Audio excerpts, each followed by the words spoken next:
Hi everyone, welcome back. നമ്മൾ corporate അക്കൗണ്ടിങ്ങിലെ banking കമ്പനീസിൻ്റെ പ്രൊവിഷനിങ് റിക്വയർമെൻറ്റുമായി ബന്ധപ്പെട്ടുള്ള ഒരു ക്വസ്റ്റ്യനാണ് ഇല്ലസ്ട്രേഷൻ 4. ഓക്കെ, ഒരുപാട് ക്വസ്റ്റ്യൻ നമ്മൾ അപ്ലോഡ് ചെയ്തോണ്.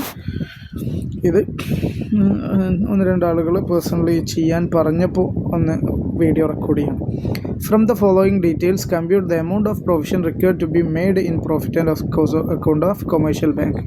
എമൗണ്ട് ഇൻ 1000 ആണ്. എമൗണ്ട് ഇൻ 1000 എന്ന് പറയുമ്പം അവിടെ ഈ കാണുന്ന പോലെ 3 പൂജ്യം കൂടെ അധികം ഉണ്ട്. അതിനർത്ഥം എന്താണ്? ഇത് 8 കോടി എന്നാണ് അല്ലേ? 8 കോടി എന്നല്ലേ? 3 പൂജ്യം എന്ന് പറയുമ്പോൾ നോക്ക്, ഒറ്റ 10 100 1000 10000 ലക്ഷം 10 ലക്ഷം കോടി. അപ്പോൾ 8 കോടിയാണ്. 8 കോടി എന്ന് പറഞ്ഞാൽ 800 ലക്ഷം അല്ലേ? 800 ലക്ഷം ഇതല്ലേ ഉള്ളത്?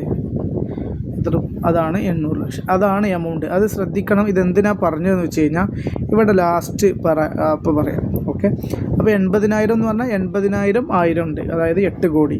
സ്റ്റാൻഡേർഡ് അസറ്റ് എത്ര ഉണ്ട്? 6 കോടി ഉണ്ട്. ഇവിടെ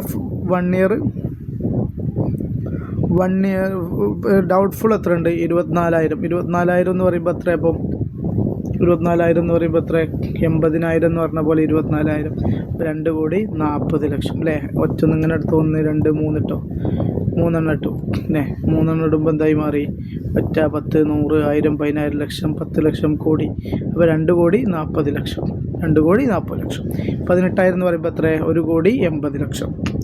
ഓക്കെ, അതുപോലെ 2 ഇയേഴ്സിൻ്റെ. ഇനി മോർ ദാൻ 3 ഇയേഴ്സ് ഉണ്ട്. അതിൽ 9 ലക്ഷം ഉണ്ട്. 9 എന്ന് വന്നിട്ടുണ്ട്. 9 എന്ന് പറയുമ്പോൾ ഇപ്പോൾ എത്ര? 90 ലക്ഷമാണ്. അതെങ്ങനെ മനസ്സിലായി? ഇത് ഞാൻ ഇത്ര റിപ്പീറ്റ് ചെയ്യുന്നത് എന്താ അറിയോ? കൺഫ്യൂഷൻ കൂടുമെന്ന് എഴുതിയിട്ടാണ്. ഒരു 3 പൂജ്യം ഇവിടെ ഇട്ട് കൊടുക്കുക. അപ്പോൾ എത്ര?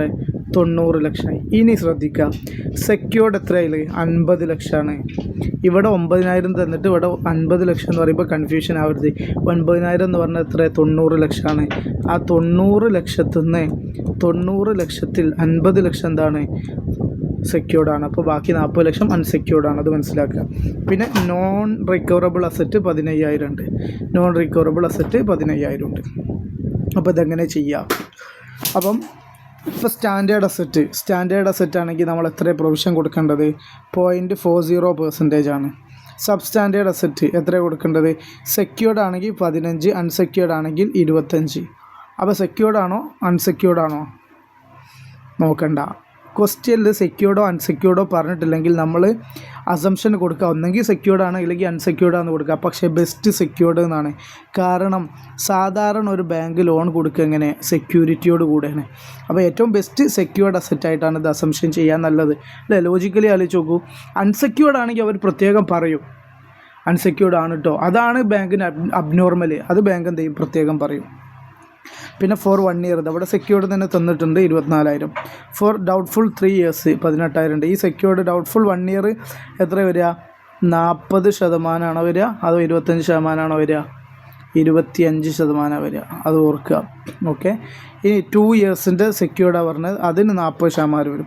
മോർ ദാൻ 3 ഇയേഴ്സ് സെക്യൂർഡ് ആയാലും അൺസെക്യൂർഡ് ആയാലും 100% ആണ് പ്രൊവിഷൻ കൊടുക്കേണ്ടത്. നോൺ റിക്കവറബിൾ അസറ്റിനും 100% പ്രൊവിഷൻ കൊടുക്കണം. അപ്പോൾ എത്രയാണ് പ്രൊവിഷൻ ക്രിയേറ്റ് ചെയ്യേണ്ടത് എന്നുള്ളത് നമുക്കിവിടെ എടുക്കാൻ പറ്റും. ആദ്യം നമ്മൾ ഈ എമൗണ്ടുകൾ ഓരോന്ന് എഴുതുക. ഓരോ എമൗണ്ട് എഴുതുക എന്ന് പറയുമ്പോൾ ഇവിടെ സ്റ്റാൻഡേർഡ് അസറ്റിൻ്റെ എമൗണ്ട് എത്ര? 80,000. ആ 80,000 നമ്മളിവിടെ കൊടുത്തു. Standard asset 80,000. അതിൻ്റെ പ്രൊവിഷൻ എത്ര? 0.4. അപ്പോൾ 80,000 × 0.4 320. ഓക്കെ, അത് അതിൻ്റെ പ്രൊവിഷൻ.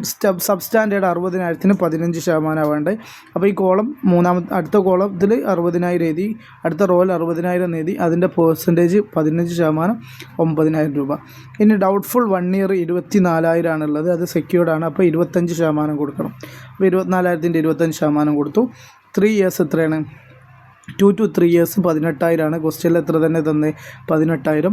ഇത് 40% പ്രൊവിഷൻ കൊടുത്തു. പ്രൊവിഷനിങ് റിക്വയർമെൻറ്റ് നമുക്കറിയാം. അത് നിങ്ങളെ മനസ്സിലുണ്ടെങ്കിൽ ഇത് ചെയ്യാൻ പറ്റുള്ളൂ. ഇനി മോർ ദാൻ 3 ഇയേഴ്സിൽ സെക്യൂർഡും അൺസെക്യൂർഡും ഉണ്ട്. രണ്ടായാലും 100% പക്ഷേ പ്രൊപ്പോർഷൻ വെവ്വേറെ എഴുതുക. 9,000-ൽ അൺസെക്യൂർഡ് 5,000 കുറച്ചാൽ ബാക്കി 4,000 ആണുള്ളത്. അതിന് 100% ആണ് അത് വരും. ഇനി സെക്യൂർഡ് എത്ര? 5,000 ഉണ്ട്. അതിനും 100% വരും. നോൺ റിക്കവറബിൾ അസറ്റ് 15,000, അതിനും 100% കൊടുക്കണം. അങ്ങനെ എത്രയാണ് ടോട്ടൽ? 46,520 ആണ് നമ്മുടെ ആൻസർ. ഇത് ഇത്രയേ ഉള്ളൂ. പ്രൊവിഷൻ പെർസെൻറ്റേജ് അറിയുക എന്നുള്ളത്. അങ്ങനെയാണെങ്കിൽ നമുക്കിത് എന്ത് ചെയ്യാൻ പറ്റും. അപ്പോൾ അത്രയേ ഉള്ളൂ. ഞാൻ തൽക്കാലം ഈ വീഡിയോ അവസാനിപ്പിക്കുകയാണ്. നിങ്ങളുടെ കാര്യങ്ങളൊക്കെ കമൻറ്റ് ബോക്സിൽ അറിയിക്കുക.